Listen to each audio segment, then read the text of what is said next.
মৰমৰ ছাত্ৰ-ছাত্ৰীসকল আশা কৰোঁ তোমালোক ভালে আছে তোমালোক থেকে বৰ এডুকেশ্যন পৰিয়াললৈ স্বাগতম জনাইছোঁ ঠাণ্ডাই লিখি তোমালোকে ধৰিব পাৰিছে যে আমি কিহৰ বিষয়ে আলোচনা কৰিবলৈ গৈ আছোঁ যদি ভিডিঅ'টি পৰা তোমালোক উপকৃত হোৱা তোমালোকৰ বন্ধু-বান্ধৱীৰ লগত শ্বেয়াৰ কৰিবলৈ নাপাহৰিবা চেনেলটো যদি তেওঁলোকে ছাবস্ক্ৰাইব কৰা নাই তেন্তে দৰকাৰ নটিফিকেশ্যন পাবলৈ চেনেলটো ছাবস্ক্ৰাইব কৰি ল'বা আহাচোন অলপ পলম নকৰি আলোচনা কৰাৰ বিষয়টোৰ মাজলৈ যাওঁ যেহেতু তোমালোকে এতিয়া কমন আৰু যেহেতু যিসকল 5th সেমিষ্টাৰ ষ্টুডেণ্ট তেওঁলোকৰ ইণ্টাৰ্ণশ্বিপ হৈ আছে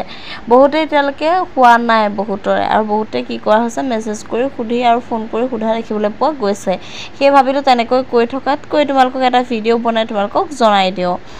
যেহেতু ইণ্টাৰ্ণশ্বিপ তোমালোকৰ এখন 100 মাৰ্কছৰ পেপাৰ হয় আৰু তোমালোকৰ মেমে যিহেতু কিবা তোমালোকৰ এনজিঅ'ৰ জৰিয়তে হওক তেওঁলোকে কি কৰিব এখন গাঁও বা তোমালোকৰ য'ত পলিটিকেলত মেজৰ হ'লে কোৰ্টত দিব পাৰে আৰু তোমালোকৰ তেনেকৈ ইকনমিক্সত মেজৰ হ'লে বেংকত দিব পাৰে তোমালোকৰ নিজৰ যি তোমালোকৰ ডিপাৰ্টমেণ্টৰ ওপৰত কথা আচলতে আৰু এডুকেশ্যন ছ'চিয়লজি এডুকেশ্যনখিনি প্ৰায় স্কুলতে দিয়া দেখা যায় যদিও নিদিয়ে তেনেহ'লে গাঁৱত দিব পাৰে কিবা এটা বিষয় লৈ আচলতে হেপিনেছৰ ওপৰতে হওক বা জনসংখ্যা লৈ মানে যি ছোৱালী আৰু ল'ৰাৰ ক্ষেত্ৰতে হওক মুঠতে তেনেকুৱা ধৰণৰ টপিক তোমালোকক বাছি দিব যিকোনো টপিক বাছি দিব পাৰে ছ'চিয়লজিটো সদায় গাঁৱতে দিয়ে নহয় জানো সেই তোমালোকে যিহেতু জানাই আৰু তোমালোকক কি কৰিব এটা টপিক বাছি দিব যিহেতু যিসকল গাঁৱত যাব তেওঁলোকে এতিয়া কেনেকৈ কি কৰিব আচলতে তাৰ টিপছ মানে তাৰ কথাখিনি আচলতে জানিবলৈ বহুতে বিচাৰিছে কেনেকৈ কি কৰিব লাগিব কেতিয়া যাব লাগিব কি কথা কি বতৰা এইবোৰ তোমালোকে যেহেতু ভাবিছা যে আমি কেনেকৈ ডাটা কালেক্ট কৰিম তোমালোকে কুৱেশ্যন উলিয়াই ল'ব লাগিব তোমালোকৰ মেমসকলেও যদি কুৱেশ্যন উলিয়াই দিয়ে সেইটো নাজানো ওলাই দিব পাৰে নহ'লে তোমালোকে হ'লেও কুৱেশ্যন কি কৰিব লাগিব সেই টপিকটোৰ ওপৰত উলিয়াব লাগিব আৰু কুৱেশ্যন উলিয়াই তোমালোকে কি কৰিব লাগিব এনেকৈ ভাগ কৰি তোমালোকে ছেকশ্যন যিহেতু ছেকশ্যন এ ছেকশ্যন বি তেনেকৈ দি দিব যিহেতু তোমালোকে সেইটো জানি পায়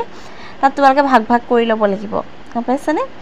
আৰু তোমালোকে ভাগ কৰি কি কৰিব লাগিব তোমালোকে ডাটা কালেক্ট কৰিব লাগিব ঘৰে ঘৰে যিহেতু গাঁৱত সোমাই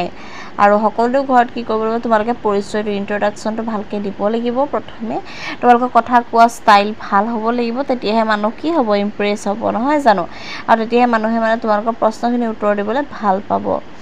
যেহেতু তোমালোকে ভালদৰে কৰিব পাৰিবা যেহেতু মেমসকলে তোমালোকৰ বা ছাৰে ক'বই যদিও নকয় তোমালোকে এনেদৰে আচলতে যত্ন কৰিবা যাতে কথাখিনি তেওঁলোকে ভাল পায় আচলতে আৰু তোমালোকৰ প্ৰশ্নখিনি উত্তৰ দিবলৈ তেওঁলোক ইচ্ছুক হয় যদি বোলে ইচ্ছুক নহয় তেনেহ'লে তোমালোকে কি কৰিবা তেওঁক সেইডোখৰত ধন্যবাদ দি পিনি তোমালোক গুচি আহিবা নহ'লে বেছি যদি কি হয় প্ৰশ্নটোৰ উত্তৰ দিবলৈ তোমালোকে জোৰ কৰি থাকা তেনেহ'লে তেওঁ বেয়াও পাব পাৰে তেওঁ সেই প্ৰশ্নটোৰ উত্তৰ দিব নোৱাৰিবও পাৰে সেই প্ৰশ্নটোৰ পৰা তোমালোক আঁতৰি দিবা বোলে হ'ব আপুনি যদি এই প্ৰশ্নটোৰ উত্তৰ দিব বিচৰা নাই তেনেহ'লে হ'ব দিয়ক ধন্যবাদ